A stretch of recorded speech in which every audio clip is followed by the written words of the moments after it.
नमस्कार, रीवा 24 के ताजा तरीन अंक के साथ मैं शैलेंद्र। सबसे पहले प्रमुख खबरें। बीहर नदी में बन रहे इको पार्क के निर्माण को लेकर एडवोकेट शिव सिंह ने लगाए गंभीर आरोप। कहा, नगर निगम के कानून का नहीं हो रहा पालन। समाजवादी पार्टी के राष्ट्रीय अध्यक्ष और पूर्व मुख्यमंत्री अखिलेश यादव के आगमन को लेकर पत्रकार वार्ता का किया गया आयोजन। और रीवा की करहिया मंडी में संयुक्त किसान मोर्चे का प्रादेशिक अधिवेशन शुक्रवार को हुआ संपन्न। इन खबरों सहित अन्य खबरें विस्तार से। रीवा में बन रहे इको पार्क को लेकर संयुक्त किसान मोर्चा के एडवोकेट शिव सिंह ने नगर निगम को कटघरे में खड़ा करते हुए गंभीर आरोप लगाए हैं। कल यानी 24 सितंबर को रीवा विधायक राजेंद्र शुक्ल के ड्रीम प्रोजेक्ट इको पार्क का उद्घाटन होना है, जिसको लेकर प्रशासन द्वारा तैयारियां पूरी की जा चुकी हैं। वहीं नगर की जनता भी इस कौतूहल के लिए तैयार है। इसी बीच एडवोकेट शिव सिंह ने इको पार्क को लेकर गंभीर आरोप लगाए हैं। पत्रकारों से चर्चा करते हुए आज उन्होंने कहा कि नगर निगम क्षेत्र रीवा के वार्ड क्रमांक 19, 5 और 3 के बीचों बीच बीहर नदी के टापू पर 5.20 हेक्टेयर भूभाग पर निर्मित इको पार्क के निर्माण की अनुमति नगर पालिक निगम रीवा द्वारा नहीं ली गई है। वहीं शासन के जिम्मेदार जनप्रतिनिधि एवं अधिकारी मिलकर 24 सितंबर को शुभारंभ करने जा रहे हैं, जो एक आपराधिक कृत्य के साथ साथ भाजपा के दोहरे मानदंड को दर्शाता है। शिव सिंह को नगर निगम से मंजूरी के संबंध में सूचना के अधिकार अधिनियम के तहत प्राप्त जानकारी से यह खुलासा हुआ है कि इको पार्क के निर्माण की कोई मंजूरी विभाग से जारी नहीं कराई गई। इस आधार पर नगर निगम स्वयं ही अपने नियमों को ताक पर रखकर अपने ही द्वारा बनाए गए कानूनों की धज्जियां उड़ा रहा है। इको पार्क का कल 24 सितंबर को मध्य प्रदेश सरकार के मंत्री, मिनिस्टर, विधायक, रीवा जिले के आला अधिकारी और नगर निगम की कमिश्नर, ये सारे लोग उद्घाटन करने जा रहे हैं। मेरा आरोप है कि मैंने जानकारी लिया नगर निगम प्रबंधन से, तो उन्होंने दिया कि इको पार्क निर्माण की कोई जो है मंजूरी नगर निगम से नहीं है। दूसरी बात, ये लीज एग्रीमेंट है। 5.20 हेक्टेयर जमीन मूड़ी यादव वगैरह के जो वारिस हैं उनसे वन विभाग ने अधिग्रहित किया। वन विभाग ने कहा कि हमको यहाँ पर एक अच्छा सा प्रोजेक्ट डालना है। उन्होंने अधिग्रहण किया। अधिग्रहण के बाद उस जमीन को प्राइवेट व्यक्ति के हाथों इको पार्क के लिए लीज में दे दिया। यहाँ पर बहुत बड़ा घोटाला हुआ है।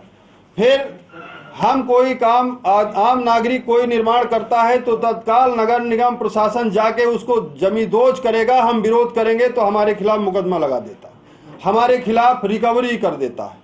यहाँ पर ये नगर पालिका अधिनियम है, इसमें स्पष्ट धारा 293 में है कि कोई भी निर्माण कार्य यदि होगा तो नगर निगम की मंजूरी आवश्यक है, अन्यथा वो आपराधिक मामला उसके खिलाफ होगा यदि ऐसा कोई व्यक्ति काम नहीं करता। धारा 301 ये कहती है कि जब कोई मंजूरी के बाद निर्माण कार्य होता है तो एक पूर्णतः प्रमाण पत्र जारी होता है, और वो जब पूर्णतः प्रमाण पत्र जारी होगा इंजीनियर की रिपोर्ट से, तो उसमें स्पष्ट होगा कि अब ये इसका हम उपयोग कर सकते हैं। लेकिन जहां पर मंजूरी ही नहीं है तो पूर्णतः प्रमाण पत्र का कोई सवाल नहीं है। तो मेरा आरोप है कि सारा अधिकारी नगर निगम का सोता रहा और वर्षों से काम होता रहा और कोई कार्रवाई नहीं हुई है। ये सारे लोग इस घटनाक्रम में शामिल हैं। सभी लोगों के खिलाफ कार्रवाई होनी चाहिए। पूरी तरह से ये बिना अनुमति का निर्माण है, कोई सुरक्षा के इंतजाम नहीं है। और रही बात इको पार्क की, तो आपने देखा कि कई बार वो बह चुका, टूट चुका, जमींदोज हो चुका, और आगे भी यदि बारिश का माहौल ज्यादा होगा तो कोई ना कोई घटना होगी। और एक ही रास्ता है, बाकी कोई रास्ते नहीं है। कोई घटना होती है तो वहां पर कोई सुरक्षा। रीवा जिले में इको पार्क निर्माणाधीन है। इको पार्क से संबंधित हमने एक सूचना के अधिकार के तहत जानकारी चाहिए कि इको पार्क जो निर्माणाधीन है उसकी भवन अनुज्ञा, प्राक्कलन, एस्टिमेट की हमें जानकारी दी जानी चाहिए कि इसकी मंजूरी कहाँ से है, इसके संदर्भ में भवन कौन कंपनी बना रही है। तो आज दिनांक तक की स्थिति में इको पार्क से संबंधित कोई भी अभिलेख उपलब्ध नहीं कराया गया। यहाँ तक कि नगर पालिक निगम के अधिकारियों ने लिखित में दिया है कि नगर निगम से संबंधित कोई भी, इको पार्क से संबंधित कोई भी अभिलेख हमारे पास उपलब्ध नहीं है। बड़े दुर्भाग्य के साथ कहना पड़ रहा है कि माननीय महापौर श्री अजय मिश्र बाबा जी ने इस संदर्भ में पत्राचार किया है। पत्राचार की नगर निगम ने मुझे कापी उपलब्ध कराई है। उन्होंने कहा है कि उन्होंने वन मंडलाधिकारी रीवा से, आयुक्त रीवा संभाग रीवा से, आयुक्त नगर निगम से उन्होंने जानकारी मांगी है कि इको पार्क से संबंधित जानकारी उपलब्ध कराई जाए। इस संदर्भ में यदि माननीय महापौर जानकारी चाह रहे हैं, विगत कई माहों से जानकारी पत्राचार हो रही, आज दिनांक तक उनको भी इस संदर्भ में जानकारी उपलब्ध नहीं कराएगी। इको पार्क की एजेंसी निर्माण कार्य कर रही है और निर्माण कार्य एजेंसी किसके अनुमति से कर रही है, किसके आदेश से कर रही है, किसकी भवन अनुज्ञा की अनुमति कहां से आई है? नगर निगम रीवा है। भवन अनुज्ञा किसने दी है? तकनीकी स्वीकृति किसने दी है? एक बार गुजरात में एक ब्रिज निर्माण हुई थी, जो मेले में ब्रिज बह गई थी, जिसके संदर्भ में सीबीआई व अन्य जांच एजेंसियों से जांच के लिए कहा गया था। रीवा में एक बार इको पार्क भी बह चुका है, जिसमें करोड़ों रुपए की राशि खर्च हो चुकी है। वर्तमान में फिर इको पार्क को लेकर निर्माण चल रहा। हमें इको पार्क के निर्माण से कोई एतराज नहीं है। इको पार्क बनाए चाहे जो भी सरकारें की एजेंसियां सरकार कार्य करती हैं, पर मेरा ये कहना है कि बिना भवन अनुज्ञा के, बिना अनुमति के, बिना अभिलेख के, और माननीय महापौर ने जो पत्र भेजा है वो सदन पर चर्चाएं क्यों नहीं हुई? आयुक्त महोदय को उन्होंने पत्राचार तो किया है, पर आयुक्त महोदय को उन्होंने एमआईसी में और परिषद में, नगर निगम की परिषद में इस विषय पर बहस क्यों नहीं हुई? और इन संदर्भ में निंदा प्रस्ताव पारित होना चाहिए था। साथ में संबंधित एजेंसी के विरुद्ध एफआईआर दर्ज होनी चाहिए थी कि संबंधित एफआईआर आज दिनांक तक अभिलेख उपलब्ध नहीं करा रही है और उसने बिना अनुमति के कार्य कैसे कर रही, तो ऐसी एजेंसियों के विरुद्ध एफआईआर दर्ज होनी चाहिए। हम आपके माध्यम से जांच की मांग करते हैं। इस संदर्भ में एसटीएफ, लोकायुक्त और मध्य प्रदेश की अन्य जांच एजेंसियों को इस आशय का पत्राचार करेंगे कि इको पार्क जो निर्माणाधीन है, जो निर्माण हो रहा है, उसके अभिलेख नगर निगम कार्यालय में उपलब्ध न होना अपने आप में प्रश्न खड़ा होता है। नगर निगम की भूमिका संदिग्ध करती है, नगर निगम के अधिकारियों की भूमिका संदिग्ध है। इस संदर्भ में किसका संरक्षण प्राप्त है और किसके इशारे पर ये काम हो रहा है, कौन एजेंसियां काम कर रही हैं, इस संदर्भ में जो अभिलेख नहीं है तो नगर निगम के अधिकारियों के खिलाफ। और समाजवादी पार्टी के राष्ट्रीय अध्यक्ष और पूर्व मुख्यमंत्री उत्तर प्रदेश अखिलेश यादव के आगमन को लेकर आज एक पत्रकार वार्ता का आयोजन किया गया। आगामी 27 सितंबर को समाजवादी पार्टी के राष्ट्रीय अध्यक्ष और उत्तर प्रदेश के पूर्व मुख्यमंत्री नेता प्रतिपक्ष अखिलेश यादव सिरमौर पहुंच रहे हैं, जो हाल ही में समाजवादी पार्टी में शामिल हुए पूर्व विधायक लक्ष्मण तिवारी के समर्थन में सभा को संबोधित करेंगे। आयोजन की तैयारियों को लेकर आज श्री तिवारी के घर में एक पत्रकार वार्ता का आयोजन किया गया। क्या कहना है समाजवादी पार्टी के नेताओं का, जानने के लिए चलते हैं लक्ष्मण तिवारी के कुटेह स्थित आवास पर। हेमराज यादव साहब हमारे बीच उपस्थित हैं। हमारे पार्टी के ये सब पदाधिकारी, जितने जिलाध्यक्ष कमलेंद्र या भाई पांडे जी उपस्थित हैं, एमडी खान साहब हैं, मिश्रा जी हैं, अनेक जितने भी हैं। और सबसे बड़ी उपस्थिति आज जिनकी है कि हमारे सिरमौर विधानसभा क्षेत्र से 72 सेक्टर प्रभारी, जोन प्रभारी, जो ऑफ द रिकॉर्ड अभी तक थे, अंडरग्राउंड में थे, वो आज ओपन करके बाहर आ रहे हैं। ये सब उपस्थित हैं। एक एक महत्वपूर्ण व्यक्ति पूरे विधानसभा के क्षेत्र से आए हुए हैं। मैं सबसे पहले आपका स्वागत करता हूं अपने पार्टी की ओर से, समाजवादी पार्टी की ओर से, हमारे पदाधिकारियों की ओर से, हमारे कार्यकर्ताओं की ओर से मैं आपका अभिनंदन करता हूं प्रेस वालों का। अब औपचारिकता नहीं, मैं अपनी बात कह के, चूँकि आज बात कहनी हमको हमारे बीच जो आए हैं प्रभारी जी कहेंगे, प्रदेश अध्यक्ष जी कहेंगे। आगामी 27 सितंबर को उत्तर प्रदेश के पूर्व मुख्यमंत्री, उत्तर प्रदेश के विरोधी दल के नेता, समाजवादी पार्टी के राष्ट्रीय अध्यक्ष और पूरे देश के जाने माने चेहरा माननीय अखिलेश यादव जी सिरमौर की धरती पर पधार रहे हैं। उनका आगमन हो रहा है और निश्चित रूप से 27 तारीख का दिन, ये जो बिकट की ओर राजनीति है, भटकाव की ओर राजनीति है, लालीपाप की राजनीति है, तमाशबीन होती जा रही राजनीति घोटालेबाजों के चंगुल में फंसी हुई है। बहुत सारी बातें हैं, उनके तमाम बातों का निराकरण लेकर, तमाम बातों का उस तमाम समाजवादी पार्टी के मध्य प्रदेश में ज़बरदस्त चुनाव की दिशा में बढ़ने के लिए हम लोगों के लिए दिशा निर्देश देने के लिए, और ख़ास तौर पर बिंद क्षेत्र में हमें जो उन्होंने, मैं उनका हृदय आभार व्यक्त करता हूँ, अपने प्रभारी जी का भी, जिनके माध्यम से हमें यहाँ प्रत्याशी बनाया गया है सिरमौर विधानसभा क्षेत्र 68 का। वो आ रहे हैं। अभी हम उसी सिलसिले में आपको यहाँ आमंत्रित किए हैं। उनका आगमन 12 बजे, पहले लखनऊ से चलेंगे, आएंगे खजुराहो से फिर हेलीकॉप्टर में आएंगे सिरमौर। 12 बजे पधार कर 2:30 तक वो 2.5 घंटा सिरमौर विधानसभा क्षेत्र में उनका निवास रहेगा, प्रवास रहेगा। उस दौरान बहुत सारे बिंद क्षेत्र के प्रमुख लोग, जिनको मैं आज खुलासा नहीं कर रहा हूँ, उनसे मुलाकात भी होगी, बातचीत भी होगी। आधा घंटा उन्होंने रिजर्व किया है, मुझे दिया है, प्रदेश अध्यक्ष जी को दिया है, महासचिव जी को दिया है कि आप सबसे मिलवाएंगे प्रमुख लोगों से और अपनी बात भी कहेंगे। जहाँ तक आपका सवाल होगा कि कितने लोग होंगे, ऐतिहासिक सभा उनकी होगी, संख्या बल मैं नहीं जानता, क्योंकि संख्या बल वो लोग जानते हैं जो लफाजी करते हैं। अभी कोई पीछे सभा हुई 1 लाख होंगे, कोई 10 लाख का दावा करता है और उसमें 10 लाख में पता लगता है कि 20 लोग 50 लोग खत्म हो गए, मृत्यु के स्वर्ग लोग की बात हो गए। हम इसका कोई दावा नहीं करते कि हमारा कितने लोग होंगे, पर इतने लोग होंगे कि बिंद में समाजवादी पार्टी का उदय, जो हमारा गढ़ रहा कभी समाजवादियों का, ये लोहिया जी का, हमारे स्वर्गीय लोकसभा में भी नेता और मंत्री रहे, केंद्र में उत्तर प्रदेश के मंत्री आदरणीय मुलायम सिंह जी का, जो ये शुरुआती गढ़ रहा है, वो हम गढ़ को हम फिर से नए तरीके से सृजित करेंगे, बनाएंगे। और इसको समाजवाद, राजनीति धन बल से नहीं, राजनीति भ्रष्टाचार से नहीं, राजनीति धर्मवाद से नहीं, राजनीति संस्कारवाद से चलेगी, समाजवाद से चलेगी, राजनीति मानवतावाद से चलेगी, राजनीति भाईचारेवाद से चलेगी। और इसको स्थापना के लिए मुझे बेहद खुशी है कि आज हमारे साथ मुस्लिम भी पदाधिकारी, हमारे साथ हिंदू पदाधिकारी, हमारे पास अभी मैं मीटिंग जब ले रहा था तो 23 वर्ग के लोग। जरूरी है, आप लोग नहीं बचाएंगे तो देश बचेगा नहीं।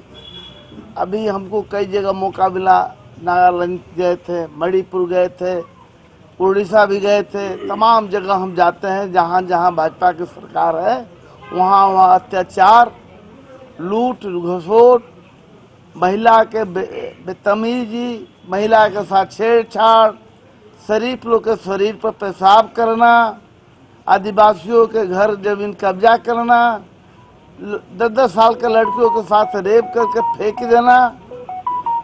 अभी झबुआ में एक पढ़ने का मौका मिला था, हम 15-20 दिन पहले, तो 8 में पढ़ने वाली बच्ची के साथ एसडीएम द्वारा छेड़छाड़ हुआ। आप लोग थोड़े बोलिए, आप लोग बोले थे तब देश आजाद हुआ था, आप लोग को बोलने के बाद ही अंग्रेज भागे थे यहाँ से। आप लोग जब तक नहीं बोलेंगे कि अंग्रेज कम नहीं है, जल्दी भागेंगे नहीं। अपने मीडिया के माध्यम से आप लोग बोलिए। पहला, हमारे पूर्व विधायक, विपक्ष के नेता रहे मध्य प्रदेश के, बड़ा चेहरा है लक्ष्मण तिवारी जी, इनका टिकट भी फाइनल हो गया। इनके क्षेत्र में पहली बार आ भी रहे मध्य प्रदेश में, पहला कार्यक्रम यहीं से शुरू होगा। 27 तारीख के बहुत बड़ा धमाका करने के लिए राष्ट्रीय अध्यक्ष जी, उत्तर प्रदेश के पूर्व मुख्यमंत्री जी आ रहे हैं। रहा बात यहाँ विकास के, तो आप लोग देख ही रहे हैं। एक लड़का बहना के योजना चल रहा है, बार बार रोज, आज भी पेपर हमको मिला पढ़ने के लिए। नौजवानों को नौकरी नहीं मिलेगा, माताओं बहनों के व्यवस्था नहीं मिलेगा। मिलेगा क्या? तो लड़ेगा बहन, पता ना कौन शुरुआत किए हैं। अरे उसके भाई को नौकरी दो। अभी पटवारी के भर्ती में जितना बड़ा घोटाला हुआ, यह देश के पहला घोटाला था। यहाँ नौजवान जब घोटाला की आवाज उठाए तो उनको मार के जेल में डाल दिया गया। उस दिन हम भोपाल में थे। यह सरकार चला रहे हैं तानाशाही होकर। भाजपा की सरकार जहाँ जहाँ है वहाँ वर्तमान में जो हमारे प्रदेश की सरकार एवं देश की सरकारें हैं, वो सिर्फ घोटालों की सरकारें हैं। खासकर मध्य प्रदेश में तो कोई ऐसा दिन नहीं होता जो एक न एक दिन घोटाला हो। हमारे परम माननीय राष्ट्रीय अध्यक्ष अखिलेश यादव जी 27 तारीख को अपने सिरमौर क्षेत्र में जो सभा में आ रहे हैं, ये चुनावी शंखनाद होगा। हमारे माननीय लक्ष्मण तिवारी जी को जो प्रत्याशी बनाया गया है, उनके पक्ष में, उनके समर्थन में हमारे माननीय जी आ रहे हैं और उन्होंने हम लोगों को जो भी प्रमुख नेता लोग मिलना चाहेंगे उनको मिलने के लिए समय निर्धारित किया गया है। और इस सभा के माध्यम से मैं एक बात और आप सब लोगों को कहना चाहता हूं कि लक्ष्मण तिवारी जी हमारे रीवा से जो विधायक बनेंगे, आज आप लोग ये मान लीजिए को विधायक नहीं, वो हमारे रीवा से मंत्री बनेंगे।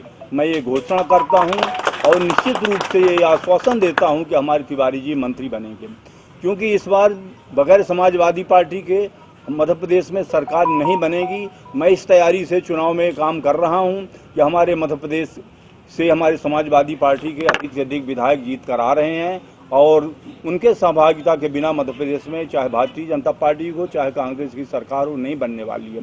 इसलिए आप सब लोग ये मान के चलिए कि तिवारी जी हमारे रीवा से विधायक बनने के साथ साथ आप ये मान के चलिए कि वो मंत्री बनेंगे।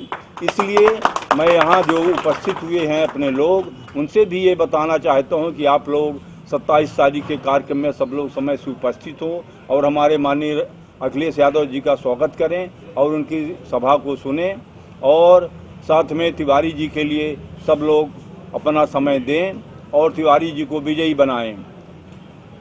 इस समय मध्य प्रदेश में जो गरीबी, बेरोजगारी, महंगाई इतनी हो चुकी है और ख़ास करके हमारे मुख्यमंत्री जी तो इतना कर्ज ले रहे हैं। अभी 2-4 दिन पहले मीडिया ने बताया भी है कि हमारे मध्य प्रदेश में जो 22,000 करोड़ रुपए जो है ब्याज में देना पड़ेगा और ऐसा लगता है कि जितना हमारे मध्य प्रदेश का बजट होगा उतना बजट में से ज़्यादा हमको ब्याज देनी पड़ेगी मध्य प्रदेश में। और जो 9 करोड़ हमारे मध्य प्रदेश की जनसंख्या हो रही है उसमें देश के ऐतिहासिक किसान आंदोलन से उभरकर सामने आए संयुक्त किसान मोर्चे के मध्य प्रदेश प्रादेशिक अधिवेशन शुक्रवार को रीवा की करहिया मंडी के प्रांगण में संपन्न हुआ। इसमें किसान आंदोलन के राष्ट्रीय नेताओं सहित अनेक संगठनों के राज्य स्तरीय नेताओं के साथ साथ विंध्याचल के किसानों ने भारी संख्या में भाग लिया।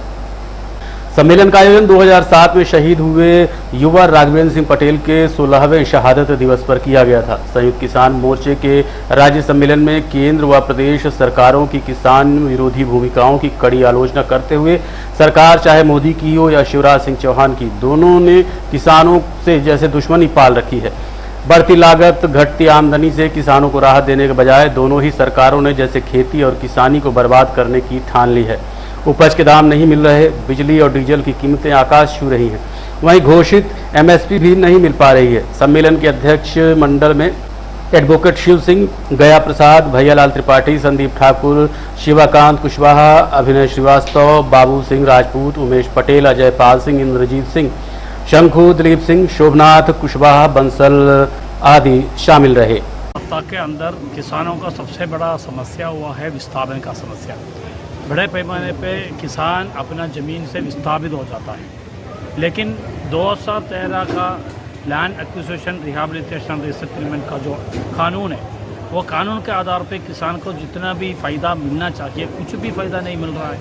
उनका 4 गुना मुआवजा नहीं दे रहा है, उनका विकसित ज़मीन का 10% बाकी वापस देना वो नहीं हो रहा है, और किसान का परिवार से ज़मीन अधिग्रहित हुआ तो परिवार में एक रोज़गार देने का अधिकार है उनका, वो नहीं दे पा रहा है। और भूमिहीन किसान हो तो उसको अलग ज़मीन देना चाहिए, वो भी नहीं हो रहा है। इसी तरह 2013 का कानून का पूरा तोड़ गया है। इसलिए किसान का और आदिवासियों का सबसे ज़्यादा आंदोलन ज़मीन का अधिकार आपको बचाने के लिए अभी हो रहा है। दूसरा बात है, ये जो सरकार शिवराज सिंह का भी हो और मोदी जी का हो, वो पूरा से पूरा कॉरपोरेट परित सरकार है। ये कॉरपोरेट का एजेंट का रूप में वो काम कर रहा है और वो बोल रहा है सबका विकास, और इसी तरह सबका विकास के बारे में उन्होंने बोल रहा है, लेकिन सबका विकास नहीं हो रहा है, विकास कॉरपोरेट का हो रहा है और किसान और मजदूर का नुकसान हो रहा है। माना जा रहा है मतलब कॉरपोरेट बहुत तेजी के साथ जाग रहा है। तीन बड़े सवालों पर हम लोगों ने इसमें चर्चा की। पहला तो हमने मध्य प्रदेश की किसानों की समस्याओं को सूत्रबद्ध किया है, इकट्ठा किया है, और उनमें रीवा संभाग की समस्याओं को विशेष तौर से हम लोगों ने लिया है और इन्हें जोड़कर हम लोग मध्य प्रदेश में आंदोलन के अगले चरण की शुरुआत करने वाले हैं। 2, 3, 4 अक्टूबर गांधी जी की जयंती से शुरू करके मध्य प्रदेश का संयुक्त किसान मोर्चा एक धरना देगा राजभवन के सामने भोपाल में। इसमें खुशी की बात यह है कि मध्य प्रदेश की ट्रेड यूनियनों का जो संयुक्त मोर्चा है उसने भी किसानों के साथ आने का फैसला लिया है। आज उसके प्रतिनिधि के रूप में C2 के महासचिव प्रमोद प्रधान जी ने भी इस सम्मेलन को संबोधित किया। एक और अच्छी बात थी हमारे सम्मेलन के लिए कि आज तक देश में जितने भी सम्मेलन हुए इतने सारे राष्ट्रीय नेतृत्व के लोग वहाँ पर इकट्ठा नहीं हुए। मतलब मेधा पाटकर जी भी आई, हमारे अखिल भारतीय किसान सभा जो इस देश का सबसे बड़ा किसान संगठन है उसके राष्ट्रीय सचिव भी आए, हमारे नेता जो हैं P. कृष्ण प्रसाद जी। उसके अलावा एक और संगठन है उसके नेता सत्यवान जी भी आए, डॉक्टर सुनीलम जी भी आए। दिल्ली के एक विधायक हैं पंकज पुष्कर साहब, उनका योगेंद्र यादव जी वाला जय किसान नाम का संगठन है, वो भी आए। और मध्य प्रदेश के करीबन 35-40 किसान संगठन यहाँ पर हैं। तो इनको लेकर संघर्ष चलाएंगे, पहली बात तो ये हुई। और दूसरी बात ये हुई है कि इस सम्मेलन ने सर्वसम्मति से ये तय किया है कि हमारी ये मान्यता है कि मोदी और शिवराज सिंह की सरकार ने किसानों को दुश्मन मान लिया है और उनकी खेती को, उनके जीवन को बर्बाद करने में लगा है। तो आज की महापंचायत ने, इस सम्मेलन ने ये फैसला लिया कि अगर उसने हमसे राहत मान ली है तो हम भी 2023 और 2024 के चुनाव में उनकी सरकार सबसे ज़्यादा जिम्मेदार है। समाज समझे कि सरकार क्या कर रही है। वो लाडली बहनाओं को रेवड़ी बांटेंगी, बिजली मुफ्त दे देगी, तो भी बिजली के ही निर्माण के लिए वो ध्वस्त कर रही है ऊर्जा के संसाधन। और ये भी समझ में जरूरी है कि चुनाव के ही मद्देनजर बराबर पैसा आता है 10,000 रुपया युवाओं को देने के लिए, लाडली बहना को 1250 या 3,000 देने के लिए। अभी तक क्यों नहीं दिया भाई? अभी क्यों बहना लाडली हो गई? और जो बहना विस्थापित समाज की है, जो बहना वंचित शोषित पीड़ित समाज की है, वो लाडली नहीं है क्या? ये भी सवाल पूछना जरूरी है। महिलाओं ने समझना चाहिए कि मणिपुर जैसी, हाथरस जैसी महिलाओं के खिलाफ हुई बर्बर हिंसा के खिलाफ आज की सरकार एक लफ्ज नहीं निकालती है, उनको उसकी परवाह नहीं है, तो बहना उनकी लाडली नहीं है। रीवा में आज आपका आगमन हुआ है, किसान आंदोलन में भाग लेने जा रही हैं आप, इस पर क्या आज? रीवा की एक विशेषता है, हमारे संयुक्त किसान मोर्चा का जो 13 महीने आंदोलन चला उसके साथ साथ रीवा में जितने भी लोग एकत्रित रहे उन्होंने अपना धरना भी चलाया। और इसलिए रीवा एक ऐसा जिला कि जिसमें बहुत सारा वन भूमि है, 13% से ज़्यादा, पर खेती भी है, पर हर जगह के जैसे यहाँ भी MSP यानी न्यूनतम समर्थन मूल्य नहीं मिल रहा है। तो यहाँ मंडियों की दिक्कतें है ही, पर यहाँ आवारा पशुओं की दिक्कत तो खेती ख़त्म कर रही है। और इस पर अगर सरकार संवेदना नहीं रखती, लोगों की वेदना नहीं जानती, उपाय नहीं सुझाती और लाती, तो फिर किसान विरोधी सरकार मानकर यहाँ जो आज किसान महापंचायत हो रही है वो निश्चित रूप से अपने अधिकार की बात उठाएंगे। और किसानों में हम खेत मजदूर को भी लेते हैं, पशुपालक को भी लेते हैं, मछुआरों को भी लेते हैं, और हम वनोपज पर जीने वाले आदिवासी आचार्य। देखते रहिए रीवा 24 न्यूज। मिलते हैं छोटे से ब्रेक के बाद। Pentium point group of institutions, a key to success. जी हाँ, Pentium point group of institutions, जहाँ पर आपको मिलते हैं BA LLB 5 year full time program, LLB 3 year full time program bar council of India से मान्यता प्राप्त हैं। MBA के 2 year full time program AICTE new Delhi से मान्यता प्राप्त हैं। पेंटियम पॉइंट टेक्निकल कॉलेज में स्नातक व स्नातकोत्तर के सभी पाठ्यक्रम संचालित हैं, जिनमें प्रवेश प्रारंभ है। हमारा कॉलेज कोड है P500। याद रखिए, सामान्य वर्ग BPL कार्ड धारकों को शिक्षण शुल्क में छूट व SC ST OBC छात्रों को मध्य प्रदेश शासन के नियमानुसार छात्रवृत्ति। आप संपर्क कर सकते हैं हमारे हेड ऑफिस में, जो है हेडगेवार नगर, रेडियो कॉलोनी के सामने रीवा, और कॉलेज कैंपस में जो है करहिया सिमरिया रोड और हरदी सिमरिया रोड रीवा में।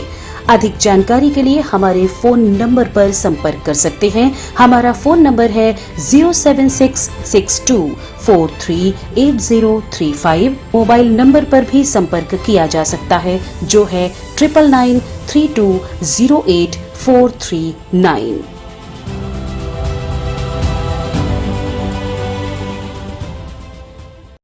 कालेज चौराहा स्थित विवेकानंद पार्क में आज मूक बधिर सप्ताह मनाया गया। विश्व बधिर संघ WFD ने साल 1958 से विश्व मूक बधिर दिवस की शुरुआत की थी। इस दिन बधिरों के सामाजिक, आर्थिक एवं राजनीतिक अधिकारों के प्रति लोगों में जागरूकता उत्पन्न करने के साथ साथ समाज और देश में उनकी उपयोगिता के बारे में भी बताया जाता है। विश्व की कुल आबादी लगभग 7 अरब है, जिसमें बधिर और मूकों की संख्या लगभग 70 लाख है। भारत में लगभग 13 लाख के आसपास मूक बधिर हैं। कुल मूक बधिर की संख्या विकासशील देशों में 80% तक है, जो बहुत ही चिंताजनक है। अगर मरीजों और डॉक्टरों की अनुपात की बात करें तो जहां अमेरिका में 160 मरीज के पीछे एक डॉक्टर है, ब्रिटेन में 500 मरीजों के पीछे एक डॉक्टर मौजूद है, तो वहीं भारत में 1.25 लाख मरीजों के पीछे सिर्फ एक डॉक्टर का मौजूद होना काफी चिंताजनक है। विश्व मूक बधिर दिवस प्रत्येक वर्ष 26 सितंबर को मनाया जाता है, लेकिन अब वर्तमान में ये विश्व मूक बधिर सप्ताह के रूप में मनाया जाता है, जो सितंबर के अंतिम सप्ताह में मनाया जाता है। इसी कड़ी में आज विवेकानंद पार्क में मूक बधिर सप्ताह मनाया गया। मूक बधिर दिवस के उपलक्ष्य में रीवा में ये कार्यक्रम आयोजित किया गया है। इस कार्यक्रम का आयोजन बिंद बधिर संगठन रीवा एवं जिला प्रशासन के द्वारा किया गया है। आज के कार्यक्रम के मुख्य अतिथि हमारे पंचायत एवं सामाजिक न्याय संयुक्त संचालक श्री अनिल दुबे जी थे। उन्होंने ही झंडी दिखाकर रैली को रवाना किया और रैली के बाद ये समापन कार्यक्रम है इनका, जो अभी आप संचालित देख रहे हैं। सांकेतिक भाषा विशेषज्ञ, ये मूक बधिर दिव्यांग बच्चों का एक राष्ट्रीय कार्यक्रम है, जिसमें इनका श्रवणबाधित लोगों का एक दिन मनाया जाता है, साप्ताहिक दिन। इसमें साइन लैंग्वेज दिवस के रूप में भी इसे हम मनाते हैं और ये बहुत ही उत्साह का दिन है इनके लिए कि इनका एक शासन के सहयोग से ये कार्यक्रम हो रहा है और ये शासन के सहयोग के आधार पर ये कार्यक्रम आयोजित हुआ। इसमें इनका उत्साहवर्धन हुआ है। ये देखते रहिए रीवा 24 न्यूज। मिलते हैं छोटे से ब्रेक के बाद। हड्डी जोड़ एवं रीढ़ रोग तथा स्त्री रोग एवं प्रसूति रोग का इलाज एक ही छत के नीचे। विघ्नहर्ता hospital and trauma centre, hotel landmark के पास, रतहरा, रीवा। डॉक्टर संतोष सोनी, पूर्व चिकित्सक, बॉम्बे हॉस्पिटल, मुंबई। हड्डी जोड़ एवं रीढ़ रोग विशेषज्ञ, छोटे चीरे एवं दूरबीन विधि द्वारा हाथ तथा पैर की हड्डियों का ऑपरेशन। गठियाबात, जटिल एवं बिगड़े हुए फ्रैक्चर का बेहतर इलाज करते हैं डॉक्टर संतोष सोनी। विघ्नहर्ता हॉस्पिटल ट्रॉमा सेंटर में ही स्त्री एवं प्रसूत रोग विशेषज्ञ डॉक्टर शैलजा सोनी भी उपलब्ध हैं, जिनकी देखरेख में नॉर्मल डिलीवरी, सिजेरियन ऑपरेशन एवं बच्चेदानी से संबंधित ऑपरेशन की बेहतर सुविधा। संतानहीन दंपत्ति तत्काल संपर्क करें। विघ्नहर्ता hospital and trauma centre, hotel landmark के पास, रतहरा, रीवा। सुविधाजनक एवं सफल इलाज हेतु आज ही संपर्क करें। विघ्नहर्ता hospital and trauma centre, hotel landmark के पास, रतहरा, रीवा। मोबाइल नंबर 7828781983 अथवा 8462956774 पर।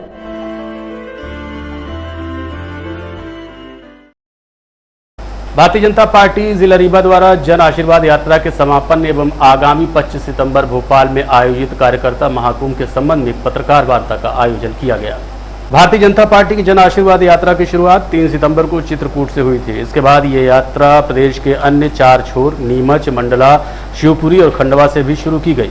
इस यात्रा के तहत 51 जिलों के 120 विधानसभा तक भारतीय जनता पार्टी के कार्यकर्ता पहुंचे और मतदाताओं से संवाद किया। यात्रा का समापन 25 सितंबर को भोपाल में होगा, जहां आयोजित कार्यकर्ता महाकुंभ के संबंध में पत्रकार वार्ता को संबोधित करते हुए पूर्व प्रदेश उपाध्यक्ष एवं महापौर नगर पालिक निगम सतना योगेश्वर ताम्रकार ने पत्रकारों को संबोधित करते हुए क्या कहा, जानने के लिए चलते हैं भाजपा कार्यालय अटल कुंज।